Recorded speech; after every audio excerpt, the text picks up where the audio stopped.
Let me start with Professor Adeshola Ajayi. So we have a technical university that you govern at the moment. Is there provision for your student to gain scholarship? Is there any department that sources for scholarship at the university?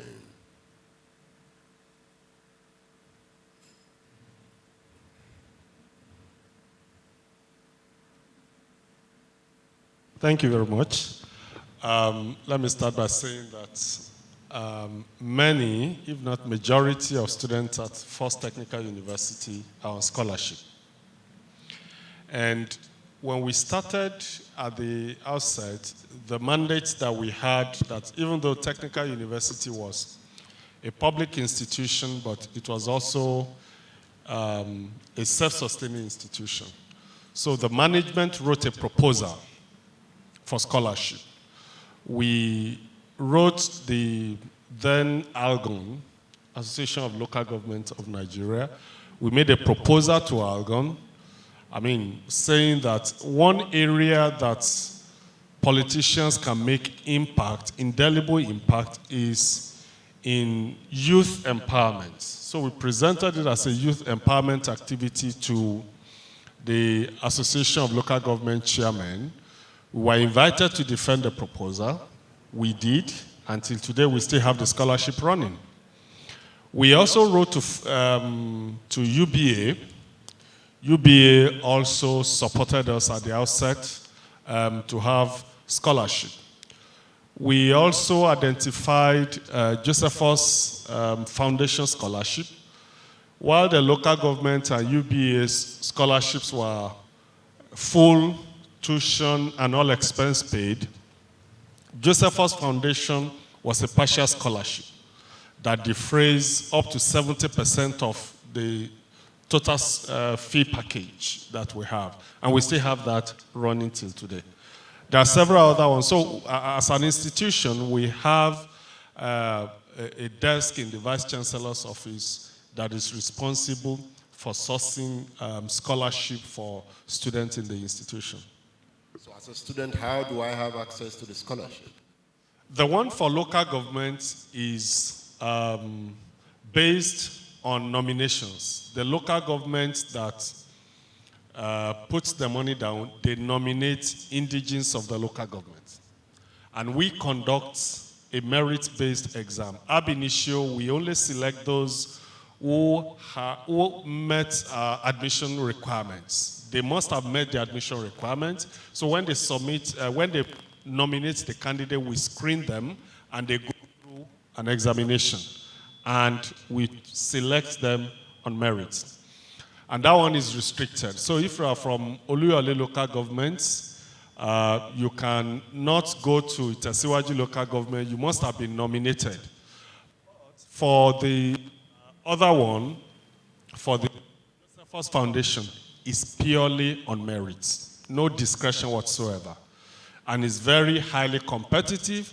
It's open to Nigerians and non-Nigerians. It's to indigenes of Oyo State and non-indigenes. And that one has no any form of discretion other than, in addition to the eligibility criteria, you must have met the distinction parameter. There are years when we don't award the scholarship. We don't award the total number of scholarships we have if people don't meet our minimum requirement. We set the minimum requirement before they write. We've also have some politicians like, I can say that Honorable Tolu Shadipe also instituted scholarship. There are several other family and political figures and notable people who have instituted scholarships and they set their criteria. Thank you, Professor Ajayi. Let me come to Mr. Elder David. What does it take to get a scholarship?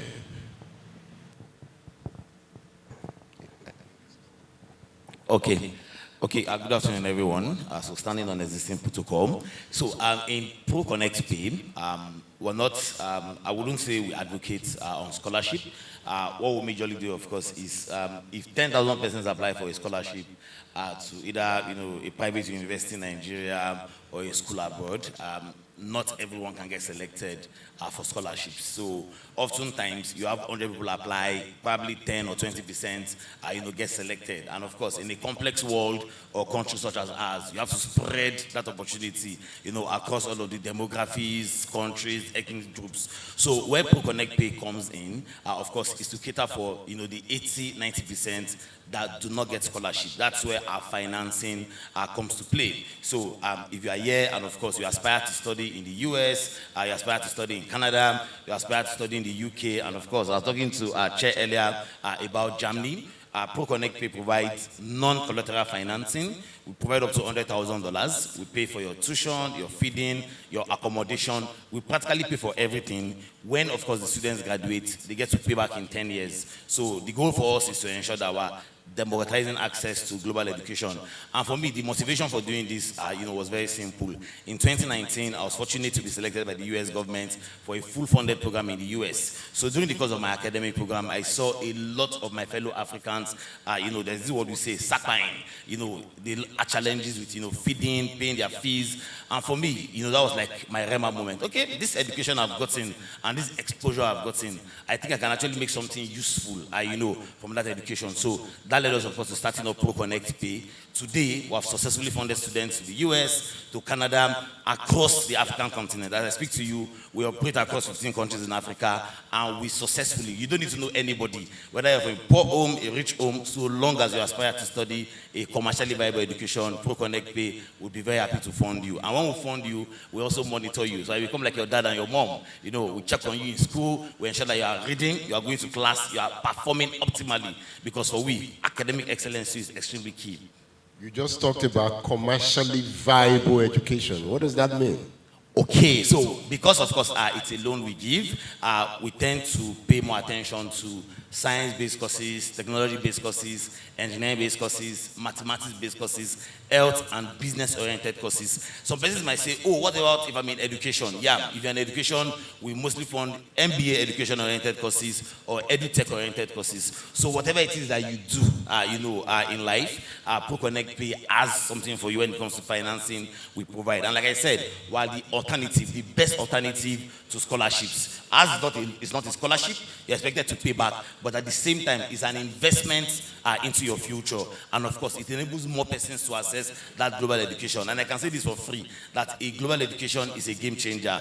Dr. Debo said that earlier today. It's a game changer when it comes to, young people being able to access opportunities locally, globally, and of course, across the continent. It's not a scholarship, but loan. Yes, so we give educational financing. I prefer to call it an investment, not a loan. All right, thank you, David. Let's come to Professor Olushola Abiodun. Remember, we are looking at scholarship and financial aid opportunities, making study abroad affordable. Prof, can you intervene at this point? Thank you, Edmond. Well, there are three kinds of finances available for study abroad. You have scholarships, you have grants, and then you have loans. Just like Elder said, educational financing. For that, you will need to pay back. But for the first two, scholarships and grants, you don't necessarily have to pay back. But these two are a bit difficult or tight to secure. You have a lot of people applying for scholarships. You have a lot of people applying for grants. So the easy way out is to really seek for a loan to finance your education abroad. For scholarships, usually they are merit-based, like Prof said. Criteria are usually set that you need to meet and even surpass to be able to get the scholarships. So most times, a lot of people apply for scholarships, but they end up not getting scholarships because they are really very, very difficult to assess. More so because you don't have to pay back. It's like you're getting free money. Also for the grants at times are merit based and they're also need based at times. Like when Dr. Wan was talking, the guy from Malaysia, he said that they have opportunities for Asians, for people from Africa to come study over there. They will look at the need from a particular country before giving out some specific amount of funds to cover the state, to cover that maybe tuition, accommodation, and all that. So grants also is always a bit difficult to get. The easy way out is to get a loan to finance your study abroad. The easy way out is to get a loan. Is it also easy to get the loan? Oh yes, very easy. So key points. For the loans we give, we do not ask people for a collateral. We do not ask for guarantor. We don't ask for your kidney, and we also do not ask for your destiny in assessing our financing. Now, if you were to quantify $100,000 today in Nigerian naira at the black market rate or CBN rates, that's probably about 150 million or $180 million, dependent on million naira, dependent on whose exchange rate you get to utilize. Now, the thing is, you do not have, of course, to take $100,000. Majorly, what you take from us or what you get from us is what your school says you need. So, since students, we encourage students, not even just seeing, we encourage students to apply for partial scholarship, partial funding.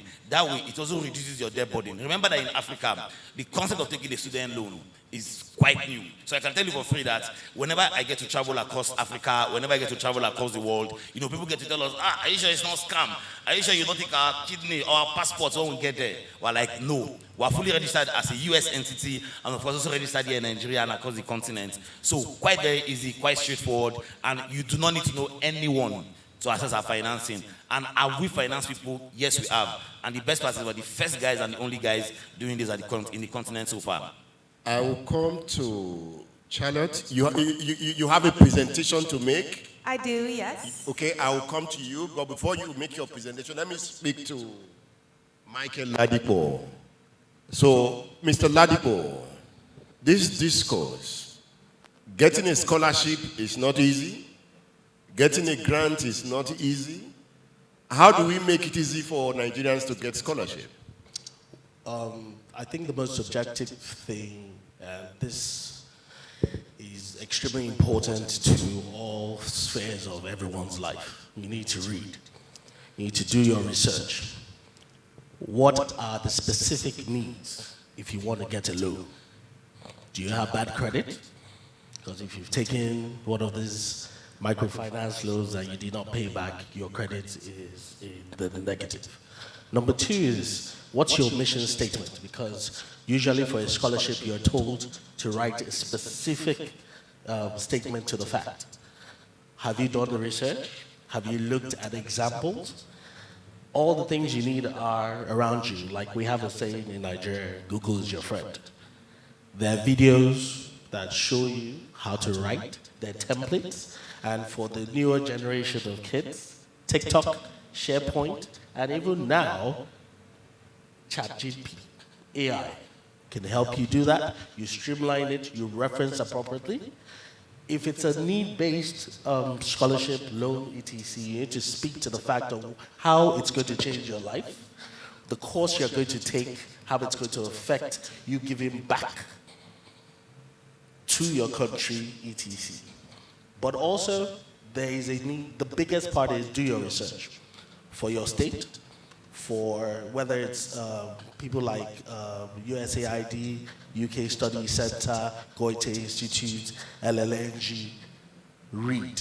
Check the particular times, submit on time, use the fonts, follow the instruction.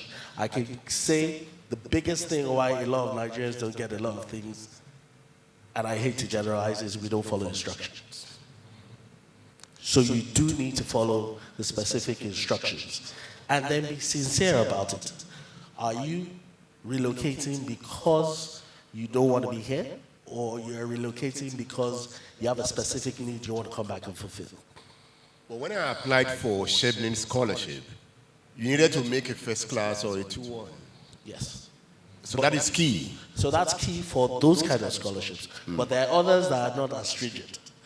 And like he has said, Mr. Elder has said, partial loans for your scholarship are better than you taking a full loan you cannot repay. Also, while you are in the university abroad, there are career fairs. A lot of Nigerians don't do this. When I was doing my master's, even though I didn't do two, I worked. I decided to work because my visa granted me about 35 hours every week. And as of that particular point in time, Lloyd's was about to buy over RBS, Royal Bank of Scotland. And because I worked in telecoms, there were roles that were there. I decided to work and I got the minimum basic. I started at £2,000 a year, like that. So I worked. I gained international experience, which meant the role I wanted when I was coming back to Nigeria, I was able to get it because I had that. So the purpose needs to be there. Do you want to relocate because Nigeria is not working for you? And there's no bad thing about it. Nigeria is difficult. Or are you going to fulfill a particular mission and coming back to solve things? You could go learn about agriculture and the e-commerce scene that comes with it, whereby you become an aggregator for sesame seeds, shea butter, recycled vegetable oil. And there are people who will pick it up and you can earn your dollars. That's a need. If you say that in a statement, your university might even plug you to a program that might be existing.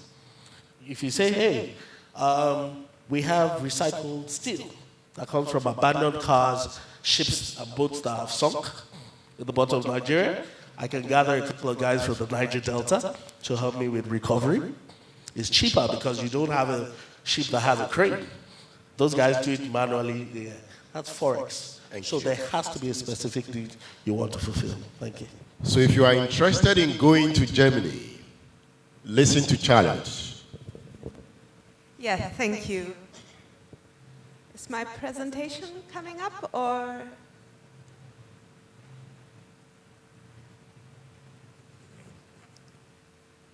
Yes, thank you. Yeah, good evening or good afternoon. Thank you for inviting me here.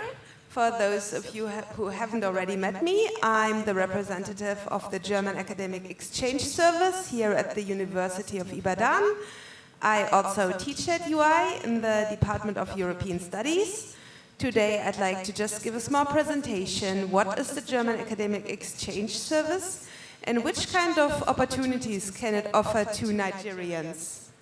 So, in general, the German Academic Exchange Service is probably the biggest giver of scholarships in the world.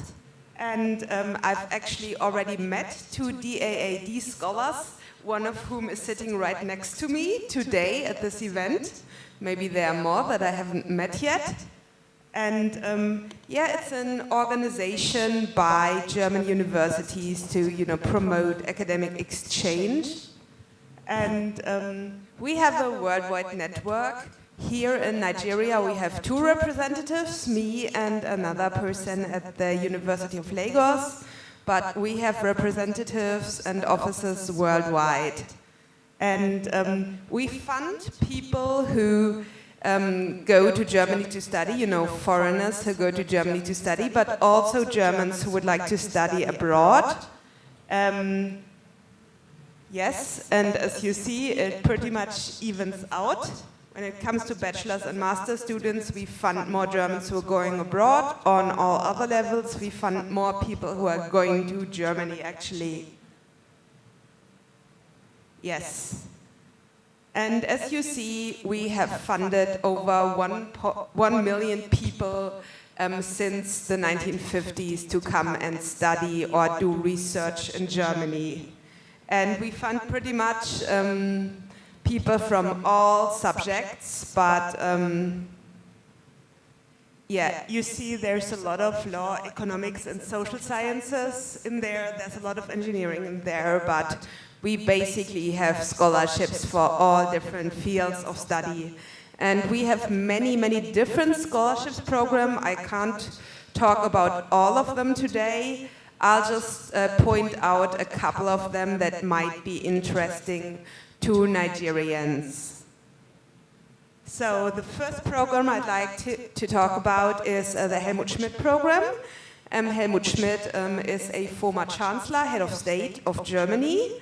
And this program is actually meant to, you know, educate future political leaders or community leaders. And it offers master's programs. It's 7 different master's programs. They're all in English at different universities in Germany. And it's in fields such as public policy, or peace and conflict studies, NGO management. That one is actually at Osnabrück University of Applied Sciences. I was their international relations officer before coming to Nigeria, so I can tell it's a very nice place to study. So as a general note, a lot of people don't want to study in Germany because they think they have to speak German, and you don't. Like, we have an increasing number of programs on a bachelor's and master's level in English, but the scholarships that we offer are not available on a bachelor's level, unfortunately. We have a lot of scholarships on a master's and PhD level, and some of those scholarships include a brief German course, just so you have some basic knowledge and can navigate your way around in your daily life. But the courses themselves are available in English. So if you want to study in English, it's absolutely possible in Germany. Don't think that there's a language barrier there, because there's not. So the second program I would like to talk about, we have a master scholarship for architecture and all arts-related subjects, such as drama and music. This is not for any specific course. We can sponsor any course at any German university that fits within those criteria. Then the next scholarship, this one is very popular with Nigerians. It's called EPOS, Entwicklungsbezogene Postgraduiertenstudiengänge, or in English, development-related postgraduate degrees. And this goes back to something that a lot of people who have spoken at this conference has mentioned already, that Nigerians might go abroad and acquire new skills, acquire, you know, a master's degree, and use the knowledge they gain to come back and develop their country. And those EPOS, we have a lot of degrees in that. I think it's over 30, and it's in many, many different fields. A lot of them are related to agriculture and engineering, but we also have things in there like international media studies, public health, environmental science. So the Helmut Schmidt program that I was talking about at the beginning is more for people who have a bachelor's in law, political or social sciences, but the EPOS program is really open for people from almost all disciplines. There's something in there for everyone. And then there's the GSSP scholarship, which is for a PhD in Germany. As maybe some of you know, there's 2 different ways of getting a PhD in Germany. On the one hand, you can do it individually under a professor. On the other hand, you can join a graduate school. And we'd really like to increase the number of international students at a graduate school. So that's why we introduced the GSSP scholarship to, you know, get more PhD candidates to come to Germany from other countries. And like all the other programs I talked about, it's available to do this completely in English. Then we have something that's called the Nigerian-German Postgraduate Training Program. This is a special scholarship program for Nigerians who would like to do a master's or a PhD in a field related to the oil and gas industry in Germany. And a couple of people have already talked about the fact that studying abroad does not necessarily mean to go to UK or US or Europe. It can also mean studying abroad within Africa, and we actually have a scholarship program that addresses that. We have the so-called in-region or in-country scholarships. As you see, we also give out scholarships for 2 master's and 2 PhD programs within Nigeria.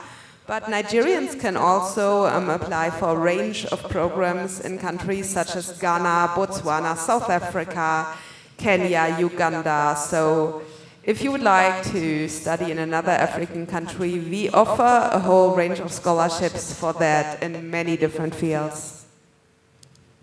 Then there's one program that's called Leadership for Africa that sponsors master's degrees in a lot of different fields in Germany. It's not for a specific master's degree, it's for almost all master's degrees in Germany. But the important thing about that is that it's only for refugees. So you need to be recognized as a refugee in Nigeria to apply for this kind of program. And the last thing I'd like to talk about is the so-called Erasmus Mundus Master's Program, which basically is a master's degree that takes place in 3 different countries, 3 different European countries.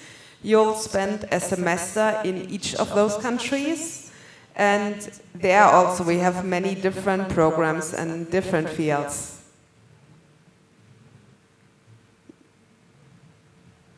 And yeah, that's pretty much an overview over the most important scholarships for Nigerians. There are more, but those are the ones that most people apply for that might be most interesting. If anyone still has questions or is interested in knowing more about this, my email address is on the next slide. Please feel free to email me. I'm very happy to send you links. If there's any more questions about your application, please just, let me know. I'm very happy to meet you in person or organize a Zoom or WhatsApp call with you. And one thing that I still want to emphasize, because I get a lot of feedback from this from our head office in Germany, and this is not just in Nigeria, this is worldwide. We have a lot of applications that we can't consider because they're incomplete, because people don't hand in all the documents that are required. And I think it's a shame that it's like that, and that we can't consider those applications just because of this kind of technicality. So if you want to apply for a scholarship with that, please read very closely which type of document is required. If you're not sure about anything, please get back to me. I'm very happy to help you. And that's it from my side. Thank you. Thank you, Charlotte. Thank you for that detailed presentation. Professor Ajayi, as she mentioned you in her presentation, but she just talked about incomplete application. How do we solve that problem? That I happen to have utilized the DAD fellowship or scholarship for my PhD, and I also, till date, I'm the president of the DAD Alumni Association of Nigeria. About 10 years ago, there's another one, AVH, which is more on the side of postdoc. AVH also came to Nigeria, and one point they emphasized was the fact that the applications were of low quality. The challenge that we have is that people often are in a haste without paying attention. There was a DAD lecturer in OAU, just as she is here in Ibadan, who also helped me and put me through in putting that together.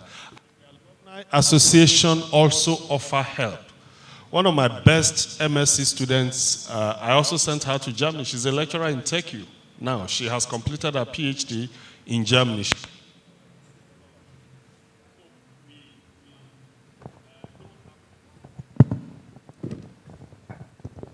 Oftentimes, people don't pay attention to the requirements. And one thing I know about the German system is that you have to stick to the requirements. Nobody will waive it. And nobody will send to you and say, oh, you have that. And let me add that usually the application should have commenced early. I think it's around September, October, that we have the deadline for submission. So the encouragement we'll give is that people should take advantage. UI, OAU, Maiduguri, Uyo, they are universities that are very strong with either AVH or DAD alumni, and we also always, even the Alumni Association, we do organize fair, and as Charlotte has said, they provide us all kind of assistance.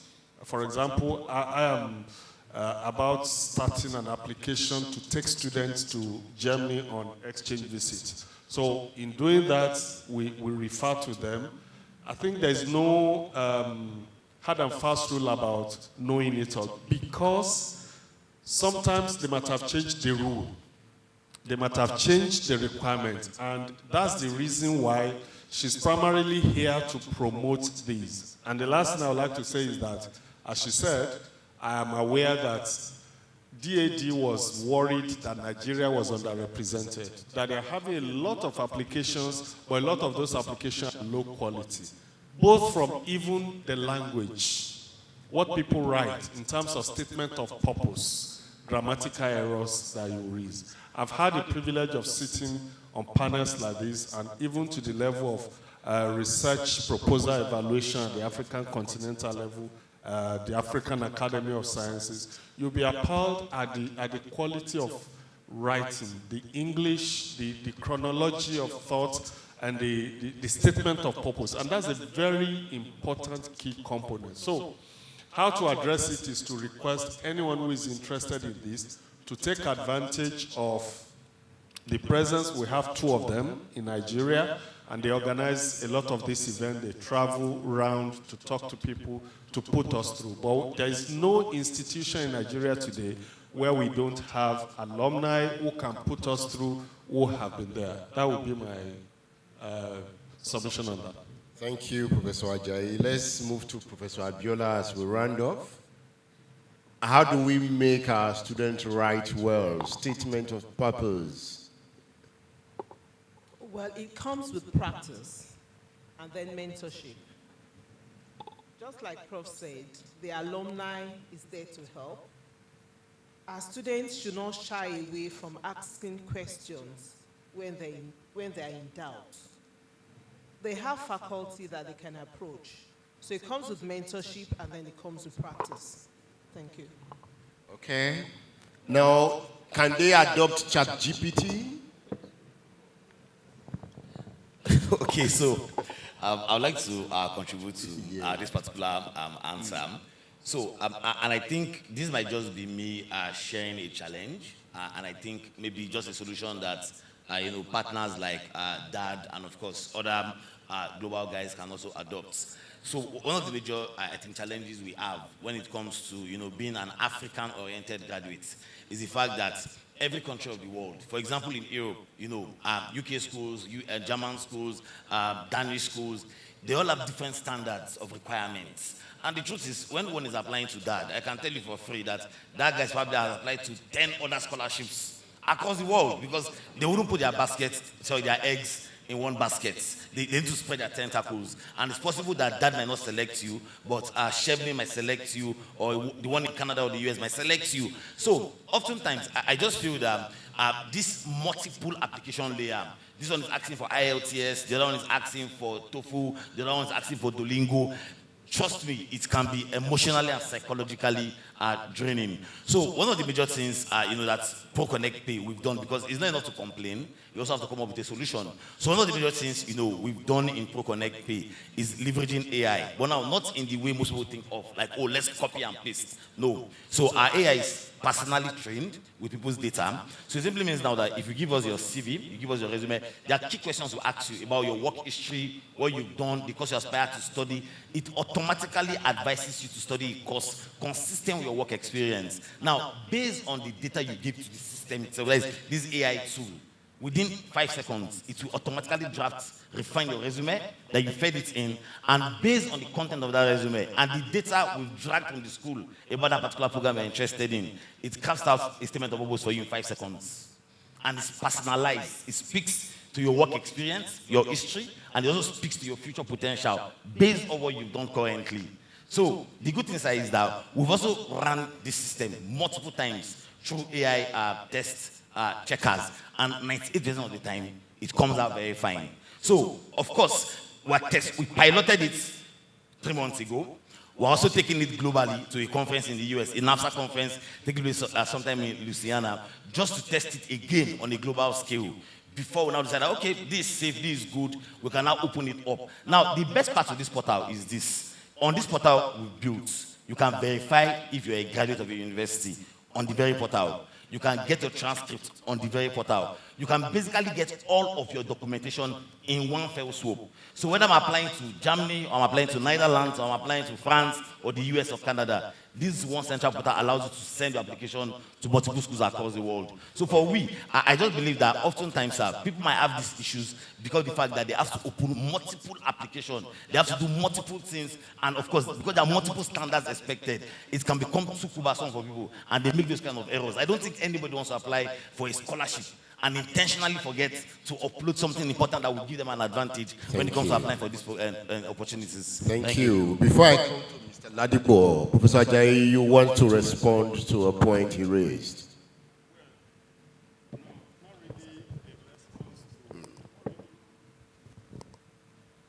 Really a response to that, but to add that the beauty of the DAD scholarship is that you hold it for life, because there are follow-up activities that every 3 years, for example, I have the privilege of applying for a re-invitation fellowship of at least 3 months to go to Germany. And every year since I left Germany in 2003, I receive at least 200 euro book grants that I can order books that are relevant to my discipline, that are relevant to my career progression. So there are several other alumni-related activities that DAD has as a scholarship. Thank you. Mr. Ladipo, I want you to respond to some of the points raised by Mr. David. Well, I think essentially part of what he's also done is don't work hard, work smart. That's the biggest thing as well, because part of our system of training students is pretty outdated. And outdated in the sense that you're drilled into trying to do too much, whereas it should be purpose-built. But the other flip side of it also is our system of education also makes you work better when the systems are not in place, which is part of why our students excel. But I think I'll go back to this.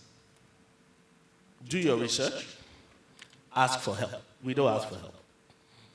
Even a lot of our students, when they do start their programs abroad, their first semester they might not do as well. And part of it is because they do not ask for help, because they're used to the guidance counselor not doing what the guidance counselor is supposed to do, your study advisor not doing what your study advisor is supposed to do. So ask for help.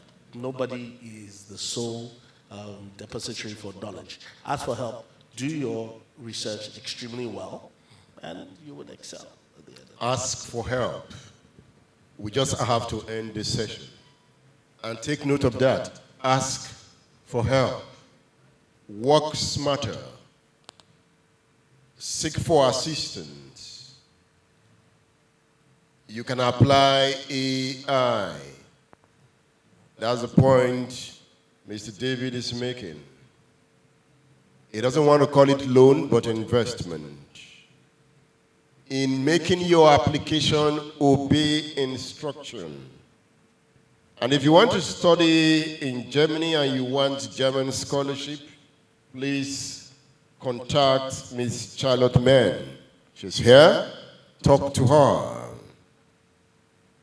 And Germany, according to her, has funded more than 1 million people. That is huge. I've heard about commercially viable programs too here. So choose the course of study carefully. But is there any course that is not viable? I don't know. But again, I think it's you. So ladies and gentlemen, I must thank you, Elder David, for your presentation. Professor Lushola Abiola, thank you. Professor Adeshola Ajayi, thank you for your contribution. Charlotte, I wish I could come to Germany. I'm growing old. Mr. Michael Ladipo, yes, they have listened. Ask for help. Thank you very much. So I'm Edmond Pino.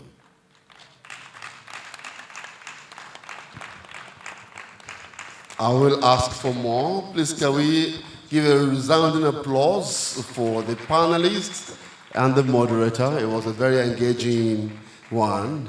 It's time for them to take the photographs. I'm sure our chief host will join this session as well to take her photographs. While we were having that panel discussion, we had an august visitor in February.